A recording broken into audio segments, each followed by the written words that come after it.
everyone, and welcome to my channel. My name is Tamara, aka Mastermind T, and today we are going to talk about my D&C surgery video. I'm sorry if I'm talking really low. It's super early in the morning. The sun's not even out yet. So yeah, my son is asleep. So if you see me stop and go like this, it's because I'm listening to see if he's calling me, which he shouldn't. So just made me some coffee, have some notes here. Excuse the face. I'm extremely, like, my face is just so puffy because I was like, oh, let me hurry up and I'm up early. Let me make this video while it's fresh in my mind. Okay.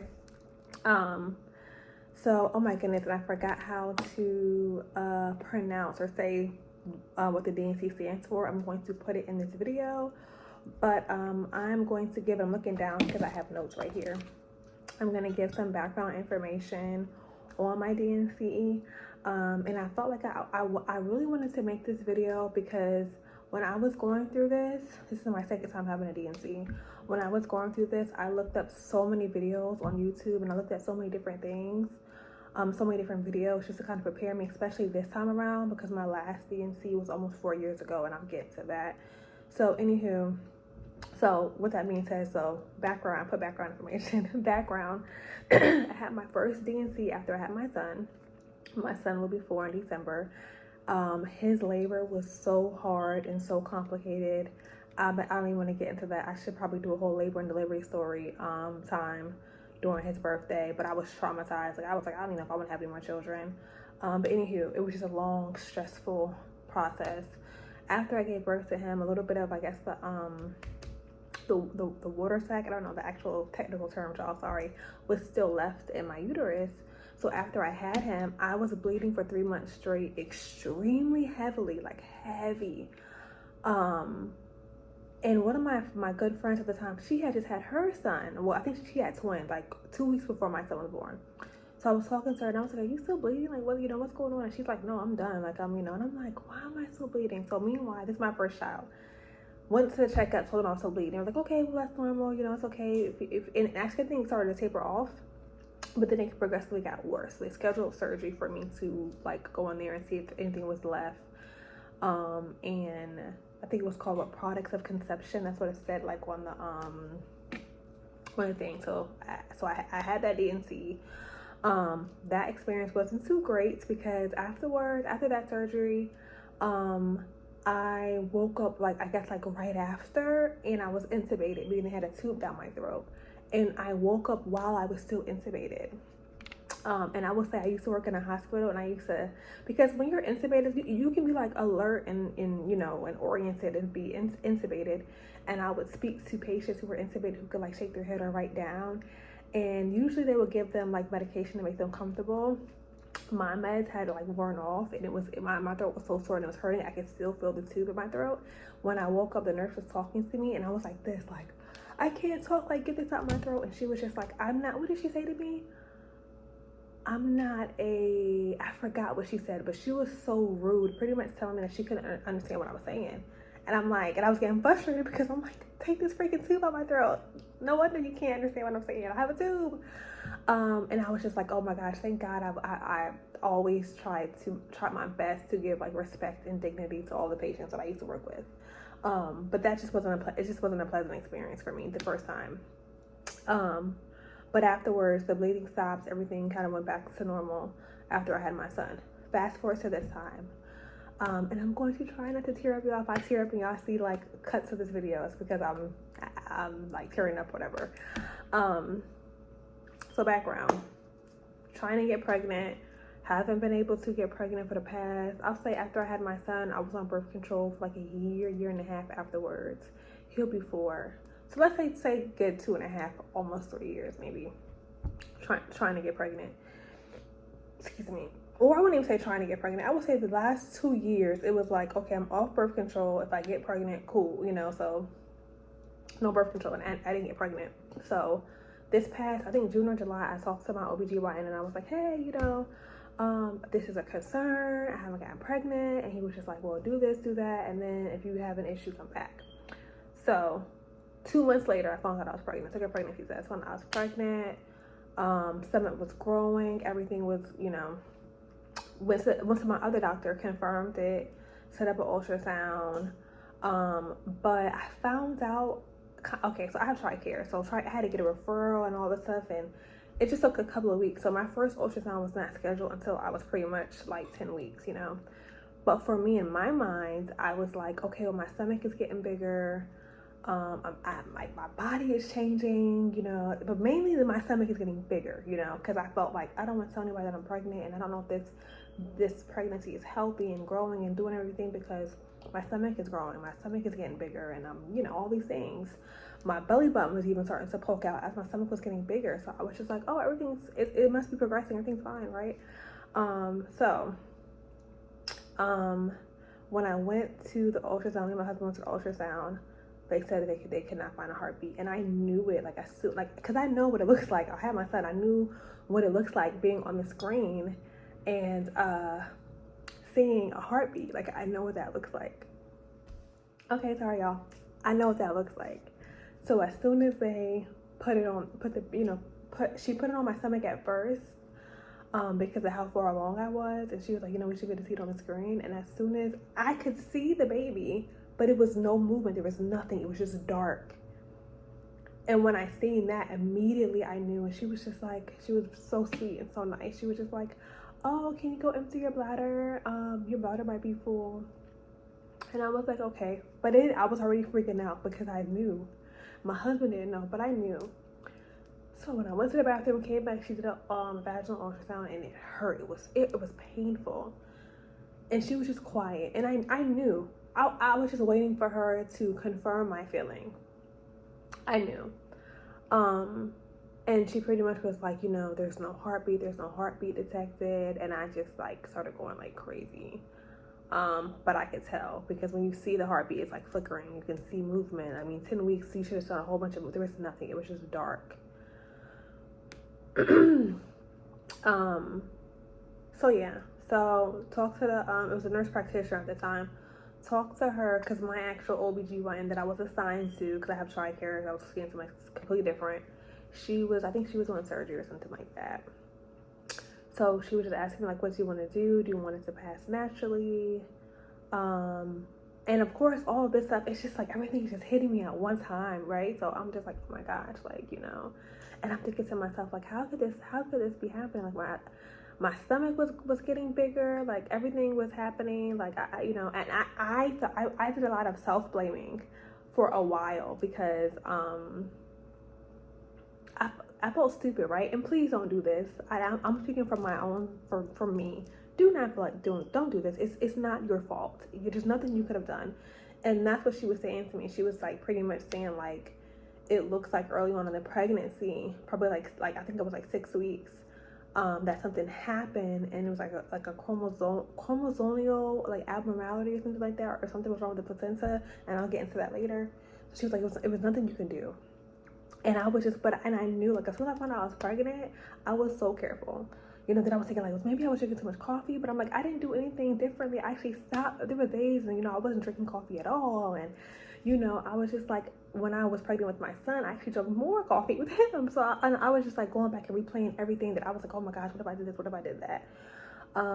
But pretty much shortly after I found out I was pregnant, maybe like a week later,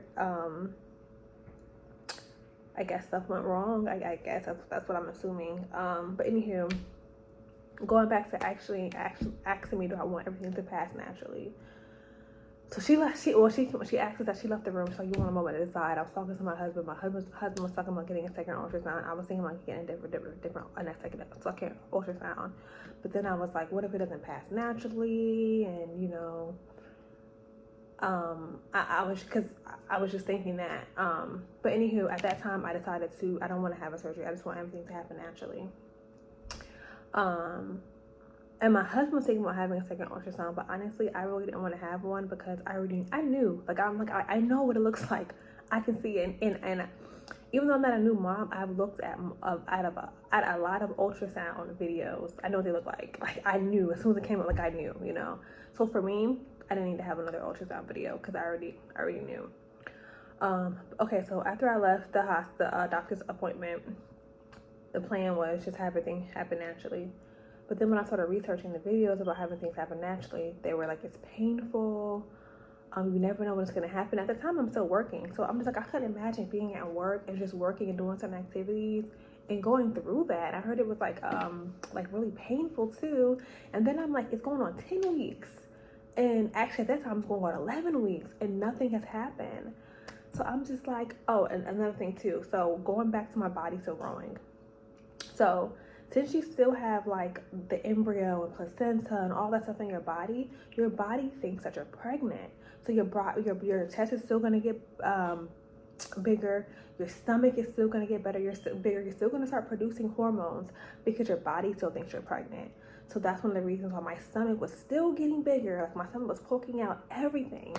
And even before I had my surgery, of course, my stomach was still big and like my chest was getting bigger. I had dark underarms. Like I could see like a lot of bodily changes. But on top of, but the main reason why I decided to have the surgery was because I didn't know when it was going to happen. I didn't want it to be at work or be at home with my husband or be at home and my husband might not be home because he's in the military, so he might be gone. I have to go and do it by myself with my son, and I just didn't want to do that. Then also I heard it was very painful, and then I was thinking to myself, what if I still have some stuff left? What if everything that doesn't come out, you know? So I decided to have the surgery. So that was a Wednesday. We had that appointment. I tried, was it Wednesday or Tuesday? I can't remember. Anywho, I tried to call them back and tell them I wanted to do the surgery. So I had to go back up there, sign consent forms, go to the hospital, and get lab work done. The first time I went up there, I did a urinalysis, UA, and they said that was fine, but everything else, labs, was too soon. I had to wait 72 hours, and I was one day early. So I had to come back again and go get the lab work, get the blood work done and all that stuff done that was a Friday. I had my surgery on a Monday. Trying to look. Okay, so surgery day, we arrived, we checked in the registration. I already have all my stuff. It was actually pretty quick because I think my surgery was scheduled for 12. I got there at like 9 something. I was back there already by like 10 o'clock, which I was really surprised about. Like gowned up, everything. And then I'm looking at my paper, y'all, sorry. Consent forms. So I was like emotionally, I don't even say I was emotionally okay. Physically, on my face, I was not crying, right? And my husband was sitting next to me. But when they started bringing me all the consent forms, and I was just signing, and one of the papers, I think it said like abortion / something or whatever. And when I seen that, I just like, I had my mask on. They make you wear a mask.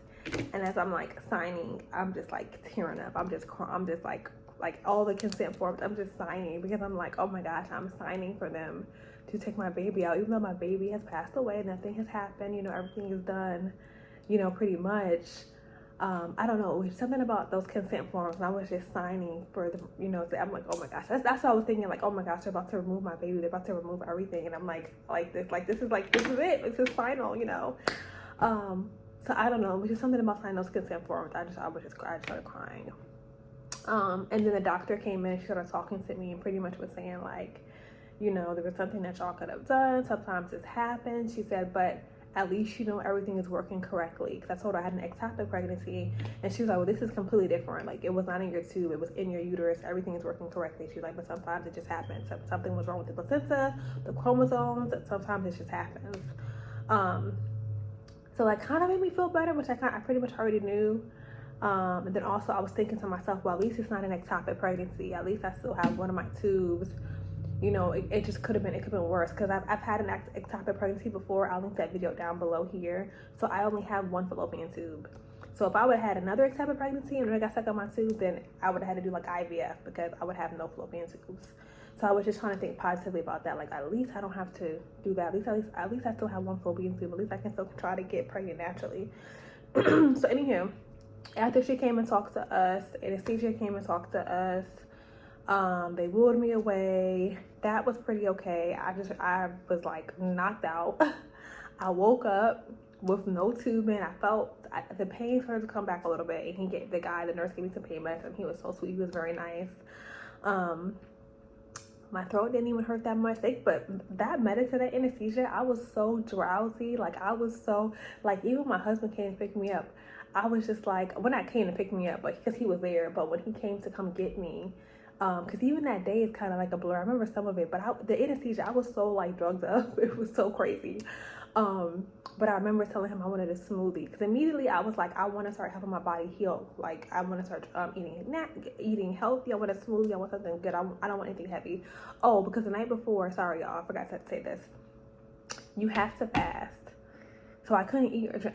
And I naturally stopped eating early anyway. I stopped eating at like 7 and drinking at 7. So, I mean, it wasn't really that long of a time, but by the time we left, it was like 3 o'clock. So I was like, I want a smoothie. I was like, I want some soup. So that's pretty much all that I ate. But I was like getting my medicine from the pharmacy. I had to give my husband my ID, and I was like dozing off, like falling asleep because of anesthesia. I'm like, okay, Tamara, you gotta stay awake. Like, come on. For me, the worst part was, let me go back. When I was in the hospital, the first time having to use the bathroom, urinating. Oh my gosh, it burned so bad. And I was telling one of the nurses, and she was just like, oh, I have an ice pack for you if you need one. So for the moms out there who've had children, and the ice packs they give you that you break, when you shake them up, I think, and you break them, the cooling pad, let me tell you, if you were having this surgery, please ask for those pads. Please try to get 2 or 3 if you can, okay? Because the burning was so like annoying, so bad, that was it that night? I think it was that night. If I did not have an extra pad to use when I was going to go to sleep, it was so soothing. I would not have been able to go to sleep because the burning was like, it hurt. Like, it was just like, oh my gosh, it's burning. And even after I was, finished, it was still burning.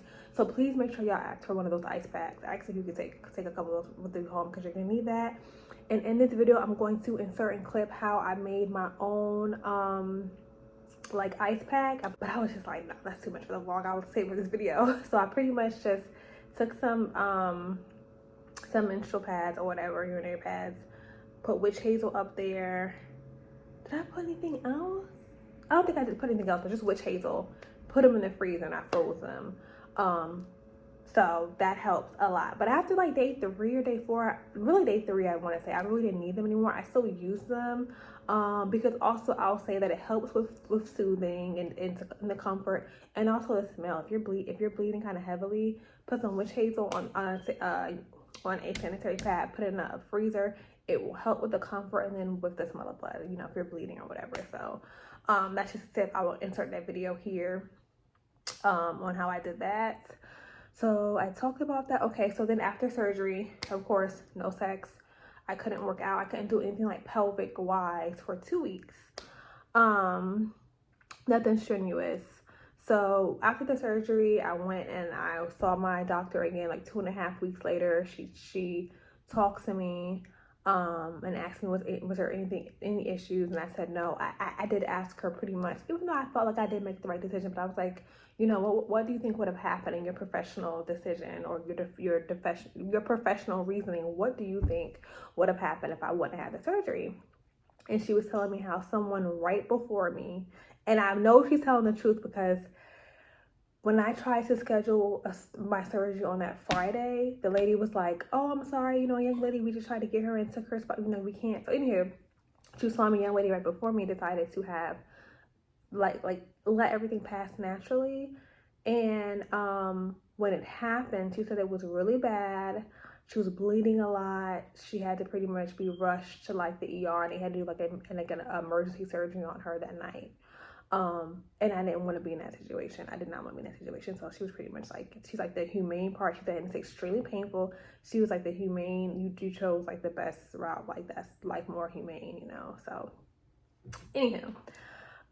So yeah, so no sex for 2 weeks and all that stuff. She cleared me. She said I was fine.